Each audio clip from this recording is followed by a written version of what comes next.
ಚಿತ್ರದುರ್ಗದ ಶ್ರೀ ಕಬೀರಾನಂದ ಮಠದ ಪೀಠಾಧ್ಯಕ್ಷರಾದ ಶ್ರೀ ಶಿವಲಿಂಗಾನಂದ ಸ್ವಾಮೀಜಿಗಳ ನೇತೃತ್ವದಲ್ಲಿ ಶಿವನಾಮ ಸ್ಮರಣೆ ನಡೆದಿದೆ. ಪ್ರತಿ ವರ್ಷದಂತೆ ಈ ವರ್ಷವೂ ಕೂಡ ಶಿವರಾತ್ರಿ ಹಿನ್ನೆಲೆ 6 ದಿನಗಳ ಕಾಲ ಸಡಗರದಿಂದ ಶಿವರಾತ್ರಿ ಆಚರಣೆ ನಡೆದಿದೆ. ಕೊರಳಲ್ಲಿ ಜೋಳಿಗೆ ಹಾಕೊಂಡು ಭಿಕ್ಷಾಟನೆ ಮಾಡುವಂತ ಶ್ರೀಗಳ ಸರಳತೆ ಕಂಡು ಭಕ್ತರು ಪಾದಪೂಜೆಯನ್ನ ಮಾಡಿದ್ದಾರೆ. ಇನ್ನು ಐಷಾರಾಮಿ ಬದುಕು ಸಾಗಿಸ್ತಾ ಇರೋ ಮಠಾಧೀಶರಿಗೆ ಶಿವಲಿಂಗಾನಂದ ಶ್ರೀಗಳ ಕೌದಿ ಪೂಜೆ ವಿಶೇಷವಾಗಿತ್ತು. ಇನ್ನು ಈ ಬಾರಿ ಕೌದಿ ಪೂಜೆಯಲ್ಲಿ ಬಿಜೆಎಸ್ ಗ್ರೂಪ್ನ ವ್ಯವಸ್ಥಾಪಕ ನಿರ್ದೇಶಕರಾಗಿರುವ ಶ್ರೀ ಡಾಕ್ಟರ್ ಪ್ರಕಾಶನಾಥ ಸ್ವಾಮೀಜಿ ಭಾಗಿಯಾಗಿದ್ದು ಮತ್ತಷ್ಟು ಮೆರುಗನ್ನ ಹೆಚ್ಚಿಸಿತ್ತು. ಈ ವೇಳೆ ಮಾತನಾಡಿದ ಅವರು ಕೌದಿ ಪೂಜೆಯ ಮೂಲಕ ಕಬೀರಾನಂದ ಶ್ರೀಗಳು ಸರಳತೆ ಮತ್ತು ಸಮಾನತೆ ಸಾರುತ್ತಾರೆ ಅಂತ ಬಣ್ಣಿಸಿದ್ದಾರೆ.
ಚಿತ್ರದುರ್ಗದಲ್ಲಿ ನಮ್ಮ ಡಾಕ್ಟರ್ ಗುರುಮೂರ್ತಿ ಗುರೂಜಿಯವರು ಏನು ಒಂದು ಸಾಯಿಬಾಬಾ ಆಶ್ರಮ ಕಟ್ತಾ ಇದ್ದಾರೆ.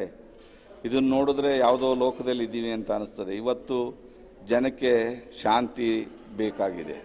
ಆ ಶಾಂತಿ ಎಲ್ಲಿ ಸಿಗುತ್ತೆ ಅಂದರೆ ನಮ್ಮೊಳಗೆ ಶಾಂತಿ ಇರುತ್ತೆ. ಅದನ್ನು ಆದರೆ ಕುಳಿತುಕೊಳ್ಳೋಕೆ ಒಂದು ಜಾಗ ಬೇಕಾಗುತ್ತೆ. ಆ ಜಾಗನ ಏನು ಚಿತ್ರದುರ್ಗ ಜನತೆಗೆ ಇವತ್ತು ಒಂದು ಬಹಳ ಅಂದರೆ ಭಾಳ ಸುಂದರವಾಗಿ ಕಟ್ಟಿದ್ದಾರೆ. ಇದನ್ನು ಬೇಗ ಪೂಜ್ಯ ಗುರುಮೂರ್ತಿ ಗುರೂಜಿಯವರು ಉದ್ಘಾಟನೆ ಮಾಡಿಸ್ಬೇಕು. ಯಾಕೆಂದರೆ ಎಷ್ಟು ದಿವಸ ನಾವು ಮನುಷ್ಯ ಇರ್ತಾನೋ ಗೊತ್ತಿಲ್ಲ.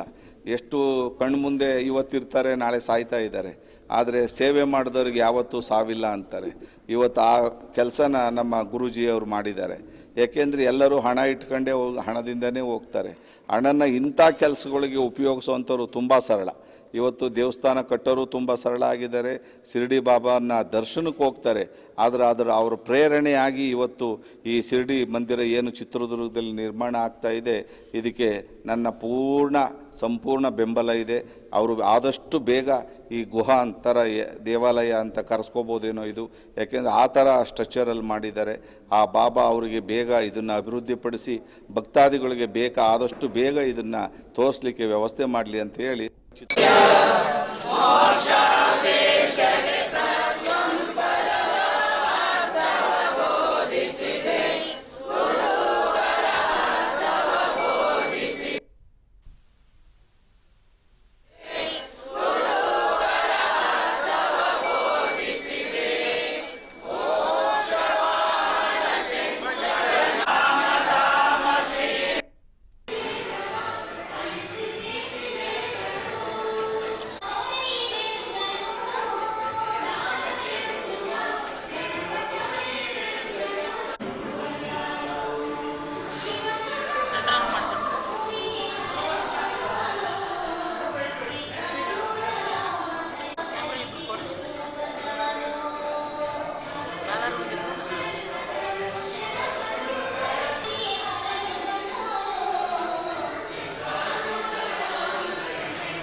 ಇವತ್ತು ಈ ಕಬೀರಾನಂದ ಆಶ್ರಮಕ್ಕೆ ನಾನು ಅವರ ಇಟ್ಟಿರೋ ಪ್ರೀತಿ ನೋಡಿ ಇವತ್ತು ಏನು ಕೌದಿ ಪೂಜೆ ಅಂತ ಮಾಡ್ತೀವಿ ಶಿವರಾತ್ರಿಯಲ್ಲಿ ತುಂಬ ವಿಶಿಷ್ಟವಾದದ್ದು. ಆ ಪೂಜೆಗೆ ನಾನು ಪ್ರತಿ ವರ್ಷ ಬರ್ತೀನಿ ಅಂತ ಹೇಳಿದ್ದೆ.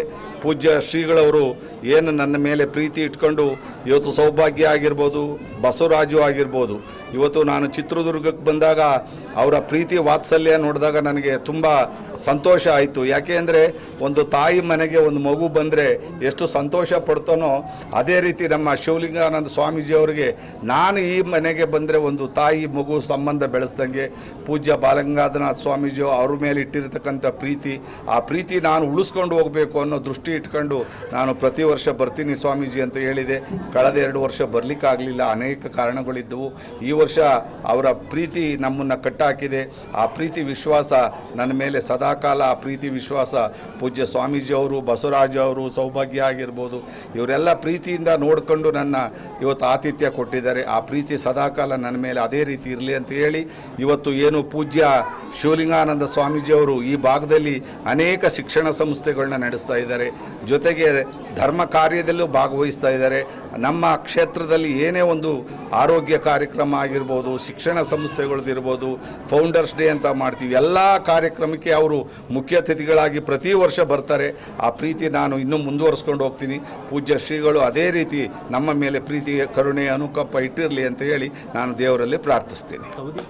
ಬರ್ತಾ ಇದೆ, ಇದನ್ನೆಲ್ಲ ಹಿಂದೆಗಳನ್ನು ಬದಿಗೊತ್ತಿರಬೇಕು. ಇನ್ನು ವಿತ್ತೇಷಣ ಅಂದರೆ ಹಣದ ಮೇಲೆ ವ್ಯಾಮೋಹ ಬಿಟ್ಟಿರಬೇಕು. ಹಣ ಅನ್ನುವಂಥದ್ದು ಈ ಲೋಕದಲ್ಲಿ ಮಾತ್ರ ನೀವು ಕಂಡಿದ್ದೀರಿ, ಪುಣ್ಯಕ್ಕೂ ಕೂಡ ಹಣ ಅಂತ ಕರೆದಿದ್ದಾರೆ. ಆ ವಿತ್ತ ಅನ್ನೋದ್ರೆ ಈ ಲೋಕದ ವಿತ್ತ, ಪರಲೋಕದ ವಿತ್ತ, ಎರಡೂ ಆಸೆಗಳನ್ನು ಬಿಟ್ಟವನು ಇದನ್ನೆಲ್ಲ. ಅಂದರೆ ಒಟ್ಟಾರೆ ತಾತ್ಪರ್ಯ 3 ಬಿಟ್ಟವನಂದರೆ ಪುತ್ರೇಷಣ, ವಿತ್ತೇಷಣ, ಲೋಕೇಶಣ ಅನ್ನುವಂಥ ಇಚ್ಛೆಗಳನ್ನು ಬಿಟ್ಟವನು ಈ ಲೋಕಕ್ಕೆ ದೊಡ್ಡವನು. ಅದರ ಸಾಂಕೇತಿಕವಾಗಿ ಸಿದ್ಧಾರೂಢ ಮಹಾತ್ಮರು ಈ ಕೌದಿ ಪೂಜೆಯನ್ನು, ಒಬ್ಬ ಸನ್ಯಾಸಿ ಹೇಗಿರಬೇಕಂದ್ರೆ, ಕೌದಿ ಅಂದರೆ ಎಲ್ಲ ಬಟ್ಟೆಗಳ ಚಿಂದಿ ಬಟ್ಟೆಗಳನ್ನು ಒಂದು ಕಡೆ ಸೇರಿಸಿ ಒಲಿಯುವುದಕ್ಕೆ ಕೌದಿ ಅಂತ ಕರೆದಿದ್ದಾರೆ. ಜೀವನದಲ್ಲಿ ಸರ್ವಸಮನ್ವಯವಾಗಿರ್ತಕ್ಕಂಥದ್ದೇ ಸನ್ಯಾಸಿ ಲಕ್ಷಣ ಅನ್ನುವಂಥದ್ದು ದ್ಯೋತಕವಾಗಿ ತೋರಿಸುವುದಕ್ಕೋಸ್ಕರವಾಗಿ ಈ ಕೌದಿ ಪೂಜಾ ಅನ್ನುವಂಥದ್ದು ಶ್ರೀಮಠದಲ್ಲಿ ನಡೆಯುತ್ತಾ ಬರ್ತಾ ಇದೆ. ಇದನ್ನೆಲ್ಲ ಸದ್ಭಕ್ತರಿಗೆ ತೋರಿಸುವ ಸಾಂಕೇತಿಕ ಏನಂದರೆ, ಸನ್ಯಾಸಿಯು ಯಾವಾಗಲೂ ಈಶ್ವರನು ಸ್ಮಶಾನವಾಸಿ ಅಂತ ಕರೀತಾರೆ. ಈಗ ನೀವು ನೋಡಿ ಗೊತ್ತಾಗ್ತದೆ, ಎಲ್ಲ ಚಿಂದಿ ಬಟ್ಟೆಗಳನ್ನು ಧರಿಸಿ ಈ ಸತ್ತ ಮೇಲೆ ಸಾಮಾನ್ಯವಾಗಿ ಹೆಣದ ಮೇಲೆ ಆಗ್ತಕ್ಕಂಥ ಈ ತಂಟೆ ಹೂ ನೀವು ನೋಡಿದಿರಿ. ಈ ತಂಟೆ ಹೂವಿನ ಸಂಕೇತ ಏನಂದರೆ ಈಶ್ವರನ ಸಂಕೇತ. ಹಾರ, ತುರಾಯಿ, ಇವು ಯಾವ ಬೇಡವಾದ ವಸ್ತುಗಳನ್ನು ಧರಿಸಿ ಈ ಲೋಕಕ್ಕೆ ಸನ್ಯಾಸಿ ಅಂದರೆ ಹೇಗಿರ್ತಾನೆ ಅಂದರೆ ತೋರಿಸುವುದಕ್ಕೋಸ್ಕರವಾಗಿ ಈ ಚಿಹ್ನೆಗಳನ್ನು ನಮ್ಮ ಹಿಂದಿನವರು ಮಾಡಿಕೊಟ್ಟಿದ್ದಾರೆ. ಇದನ್ನು ಸಾಂಕೇತಿಕವಾಗಿ, ಸಾಂಪ್ರದಾಯಿಕವಾಗಿ ಬೆಳೆಸ್ತಾ ಬಂದಿದ್ದೇವೆ. ಇವತ್ತಿನ ದಿನ ನಮ್ಮ ಪರಮ ಪೂಜ್ಯ ಶೇಖರ ಅಂದರೆ ಪ್ರಕಾಶನಾಥ ಸ್ವಾಮೀಜಿಯವರು ದಯಮಾಡಿಸಿದ್ದು ನಮ್ಮ ಶ್ರೀಮಠಕ್ಕೆ ಒಂದು ದೊಡ್ಡ ಗೌರವ ಅಂತ. ಇವು ಜಗದ್ಗುರು ಬಾಲಗಂಗಾಧರನಾಥ ಮಹಾಸ್ವಾಮಿಗಳವರಿಗೆ ತುಂಬ ಅಂತ್ಯವಾಸಿಗಳು, ಹತ್ತಿರದ ಶಿಷ್ಯ ಯಾರಾದರೂ ಇದ್ದರೆ, ಇವತ್ತು ದೊಡ್ಡದಾಗಿರ್ಬೋದು ಸಂಸ್ಥೆಯು, ಅವ್ರಿಗೆ ತುಂಬ ಹತ್ತಿರವಾದ ಶಿಷ್ಯರು ಯಾರಾದರೂ ಇದ್ದಾರೆ ಅಂದರೆ ಪ್ರಕಾಶನಾಥ ಸ್ವಾಮೀಜಿ. ಎಷ್ಟೋ ಸಾರಿ ನಾನು ಕಂಡಂತೇನೆ ಪ್ರಕಾಶನಾಥ ಸ್ವಾಮೀಜಿಯವರು ತುಂಬ ಹತ್ತಿರದಲ್ಲಿ ಅಪ್ಪನವರಿಗೆ ಎಲ್ಲ ರೀತಿಯಿಂದಲೂ ನೋಡ್ತಕ್ಕಂಥ ಒಬ್ಬ ತಾಯಿ ಹೃದಯವುಳ್ಳಂಥ ಮಹಾಸ್ವಾಮಿಗಳು ಶೇಖರನಾಥ ಸ್ವಾಮಿಗಳು. ದೊಡ್ಡವರು ನಾನು ನೋಡ್ತಾ ಇದ್ದೆ, ಸುಮಾರು ರಾತ್ರಿ 12-1 ಗಂಟೆಗೆ ಪ್ರಕಾಶನಾಥ ಸ್ವಾಮೀಜಿ ಡೆಲ್ಲಿಯಿಂದ ಬಂದಾಗ ಅವರು ಊಟ ಮಾಡ್ದೇ ಕಾಯ್ಕೊಳ್ತಾ ಕೂತ್ಕೊಂಡಿದ್ರು. ಸ್ವಾಮಿ ನೀವು ಆರೋಗ್ಯ ಚೆನ್ನಾಗಿಲ್ಲ, ಊಟ ಮಾಡಬೇಕು ಅಂತ ಹೇಳಿದಾಗ, ಸ್ವಾಮಿ ನಿಮ್ಮ ಆರೋಗ್ಯವೇ ನನ್ನ ಆರೋಗ್ಯ. ಗುರುಗಳ ಬಗ್ಗೆ ತುಂಬ ಕಾಳಜಿ ವಹಿಸ್ತಕ್ಕಂಥ ಒಬ್ಬ ಯಾರ ವ್ಯಕ್ತಿ ಇದ್ದರೆ ಪ್ರಕಾಶನಾಥ ಮಹಾಸ್ವಾಮೀಜಿರಂತ ನಾನು ಮನಸಾರೆ ಈ ಸಂದರ್ಭದಲ್ಲಿ ಅವ್ರನ್ನ ಸ್ಮರಿಸುತ್ತೇನೆ. ಗುರುಸೇವೆ ಅನ್ನುವಂಥದ್ದು ಹೇಗಿರಬೇಕನ್ನುವಂಥದ್ದು ತೋರಿಸಿಕೊಟ್ಟಂಥ ಒಬ್ಬ ಮಹಾಪುಣ್ಯಾತ್ಮ ಸ್ವಾಮಿ ವಿವೇಕಾನಂದರು ಪರಮಹಂಸರಿಗೆ ತೋರಿಸಿರುವಂಥ ನಾವು ಕಥೆಗಳೆಲ್ಲ ಕೇಳ್ತಾ ಇದ್ದೇವೆ. ನನ್ನ ಜೀವನದಲ್ಲಿ ನೇರವಾಗಿ ಕಂಡಿರ್ತಕ್ಕಂಥ ಬಾಲಗಂಗಾಧರನಾಥ ಮಹಾಸ್ವಾಮೀಜಿಯವರಿಗೆ ನೇರ ಶಿಷ್ಯರು ಅಂದರೆ ಪ್ರಕಾಶನಾಥ ಮಹಾಸ್ವಾಮೀಜಿಯವರು. ಇಂಥ ಮಹಾಸ್ವಾಮೀಜಿಯವರು ನನ್ನ ಮೇಲೆ ಕರುಣೆ ಇಟ್ಟು ಬಹಳ ಪ್ರೀತಿಯನ್ನಿಟ್ಟು ಈ ಕಾರ್ಯಕ್ರಮಕ್ಕೆ ದಯಮಾಡಿಸಿದ್ದಾರೆ. ಅವರ ಆಗಮನ ಸದಾ ಶ್ರೀಮಠದ ಮೇಲೆ ಇರಲಿ ಅಂತ ನಾನು ಭಾವಿಸ್ತಿದ್ದೇನೆ. ಈ ಎಲ್ಲ ಮಠದ ಸಂಪೂರ್ಣ ನಮ್ಮ ಪ್ರಕಾಶನಾಥ ಮಹಾಸ್ವಾಮೀಜಿಯವರು ಇದರ ಬಗ್ಗೆ ಬಹಳ ಕಾಳಜಿ ವಹಿಸಿ ಮಾಡ್ತಾ ಇದ್ದಾರೆ.